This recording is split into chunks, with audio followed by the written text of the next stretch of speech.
Did archaeologists just find a Viking factory? For years, the popular image of the Vikings has been simple: raiders, warriors, longships, axes, fire. But what if one of the most important Viking discoveries in years is not about weapons at all? What if it is about fabric?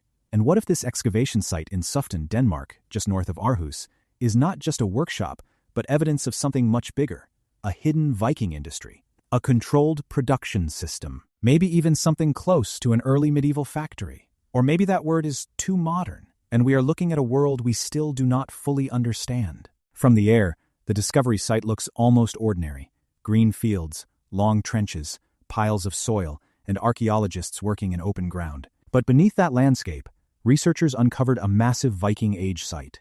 And massive is not an exaggeration.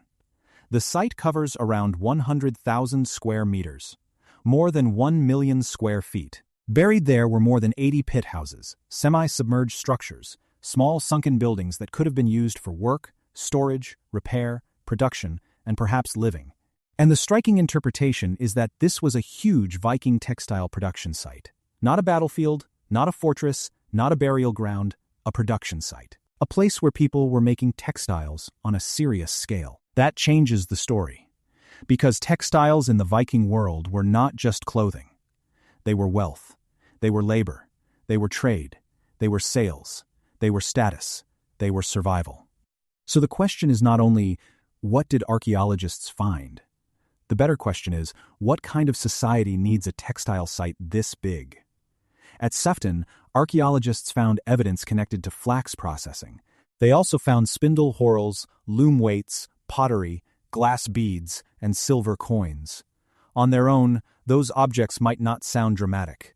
Together, they tell a different Viking story. Spindle whorls and loom weights point to spinning and weaving. Flax points to linen production. Coins point to exchange. Beads point to movement, status, trade, or personal identity. And the size suggests this was not just a few families making cloth for themselves.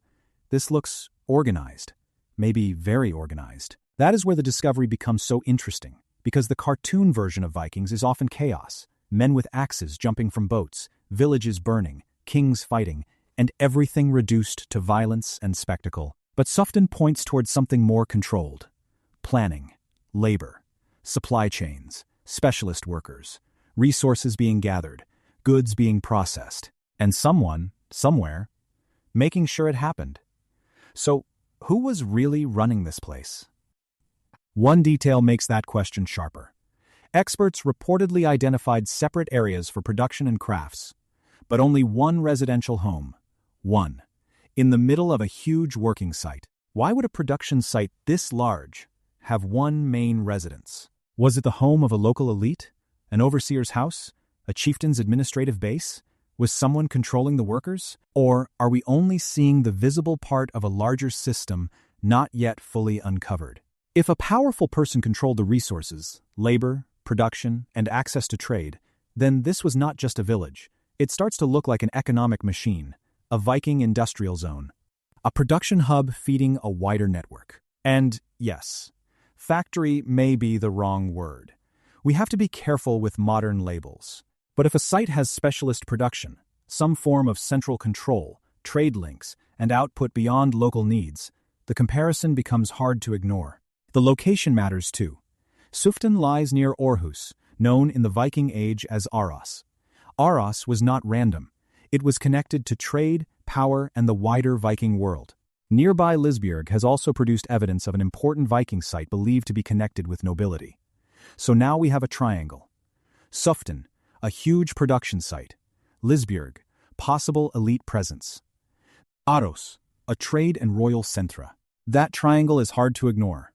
Maybe Søften produced textiles mainly for local use? Maybe.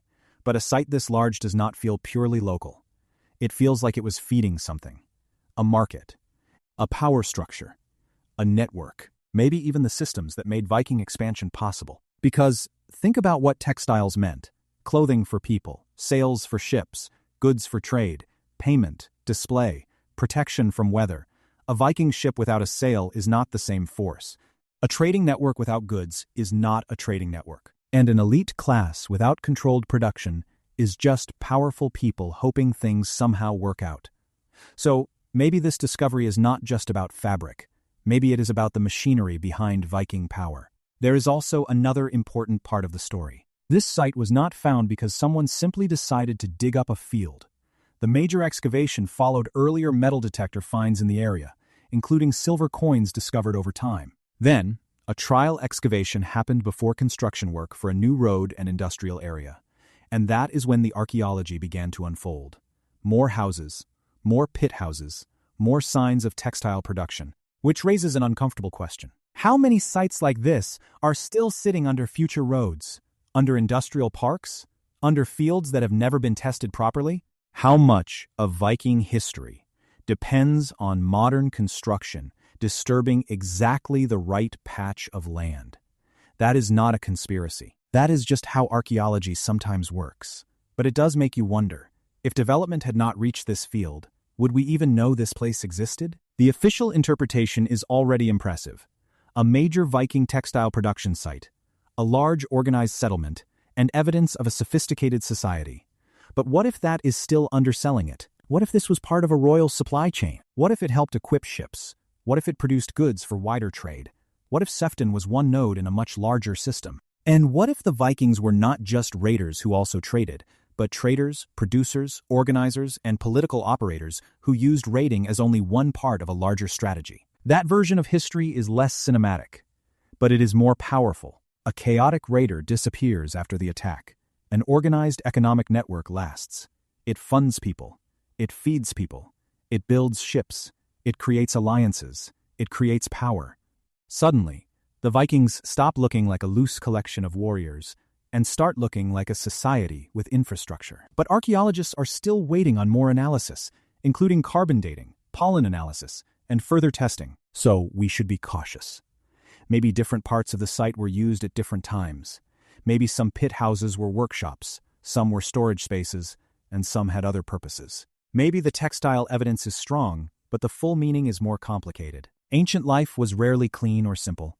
A place could be industrial, domestic, political, seasonal, elite-controlled, and community-based all at once. So the mystery is not whether Søften matters. It clearly does. The mystery is what it actually was. A workshop village, an elite estate, a controlled production center, a trade hub, a textile factory before factories existed, or something we do not have the right modern word for. There is also a human question. If this was large-scale production, who did the work? Skilled free workers? Families? Dependent laborers? Servants? Enslaved people? Women? Specialists? Seasonal workers from nearby settlements? Textile production takes time. A lot of time. Growing flax, processing flax, spinning thread, setting up looms, weaving cloth, finishing material, moving it, trading it. This was not a casual side task. It was labor-intensive. And if someone powerful controlled the site, then the story becomes less about objects and more about people. The people whose names are gone, the people who made the wealth, the people behind the Viking image. Because the warriors get the sagas, the ships get the museums, the weapons get the spotlight, but somebody had to make the cloth. Somebody had to make the sails. Somebody had to create the material world that made Viking movement possible. And maybe Søften is where some of that hidden labor finally becomes visible. This discovery matters because it pushes back against the simplified version of history. Vikings were not just wild men with axes. They had trade networks. They had production. They had elites. They had markets. They had organization. And if Søften really operated at this scale, then we are not looking at a small village making a bit of cloth. We are looking at an organized system. A system big enough to leave a footprint in the earth more than 1,000 years later. The weapons rust. The people vanish. The buildings collapse. But the pattern remains. Pit houses, tools, coins, beads, traces of flax, one residence, a huge site. And a question buried underneath all of it.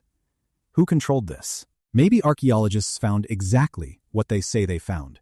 A huge Viking textile production site. That alone is fascinating. But maybe they also found something more. A missing piece of the Viking economy. A glimpse of elite control. A production hub connected to trade, royalty, and power. Or maybe Søften is a reminder that the real Viking world was far stranger than the version we inherited. Not just raids, not just ships, not just helmets and axes, but workshops, supply chains,